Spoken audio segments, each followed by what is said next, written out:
বিরতির পর স্বাগত। আরও একবার দেখছেন নিউজ 24 কৃষি সংবাদ। পেঁয়াজের দাম বেশি থাকা এবছর স্থানীয় বাজারগুলোতে বিকল্প হিসেবে চাহিদা বেড়েছে পেঁয়াজ কলির। ফরিদপুরের কৃষকরা মাঠ থেকে পেঁয়াজ কলি সংগ্রহ ও বাজারজাত করতে ব্যস্ত সময় পার করছেন। মৌসুমের শুরুতে বাজার দর ভালো থাকায় সন্তুষ্টির কথা জানিয়েছেন কৃষকরা। খায়রুজ্জামান সোহাগের তথ্য এবং ছবিতে ডেস্ক রিপোর্ট। পেঁয়াজের দাম যখন সাধারণ মানুষের নাগালের বাইরে, তখন বিকল্প হিসেবে ক্রেতা সমাদরে পেঁয়াজকলি।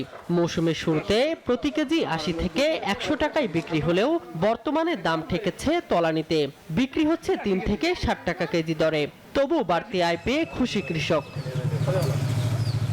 ভোর থেকে কৃষক মাঠ থেকে পেঁয়াজকলি সংগ্রহ করে বাজারজাতের জন্য প্রস্তুত করেন। পেঁয়াজের দাম ভালো থাকার কারণে পেঁয়াজের কালির চাহিদা বাড়ছে। ৯০ টাকা কেজি বিক্রি করতাম, এখন যেটাই ৭ টাকাটা বিক্রি, এটা বাড়তি ইনকাম। এই বছর সার ওষুধের দাম বাড়ার কারণে আমরা পেঁয়াজের কালি বেচেই আমাদের একটু পোষাইতেছে। এদিকে ফরিদপুরের উৎপাদিত এসব পেঁয়াজকলির চাহিদা থাকায় স্থানীয় চাহিদা মিটিয়ে যাচ্ছে রাজধানী সহ বিভিন্ন জেলায়।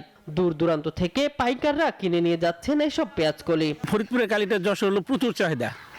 এই জায়গাতে আমরা ৩ টাকা কিনি, আর যশোর ৭ টাকা বেশি। রাজশাহী, বগুড়া, সিলেট, খুলনা এইসব জায়গায় আমদানি বেশি। এই জায়গায় থেকে ওই জায়গায় আমরা আমদানি করি, বেচাকিনি করি। পেঁয়াজের ঘাটতি পূরণে পেঁয়াজকলি সহায়ক ভূমিকা রাখছে বলছে স্থানীয় কৃষি বিভাগ। কৃষকের যে পেঁয়াজ উৎপাদনের পাশাপাশি এই যে পেঁয়াজের যে ফুল, এই ফুলটি সবজি হিসাবে মার্কেটে যথেষ্ট তার একটি গুরুত্ব আছে, যার ফলে কৃষক এখান থেকেও তার যে একটি বাড়তি মুনাফা, সেই মুনাফা কৃষক এখান থেকে পাচ্ছে। এবং আমরা আশা করি যে পেঁয়াজের ফুল এবং পেঁয়াজ এই দুটি মিলেই কৃষক অত্যন্ত লাভবান হবে। পেঁয়াজকলি ভোক্তাদের কাছে শুধু সবজি নয়, এটি এখন স্বস্তির নাম।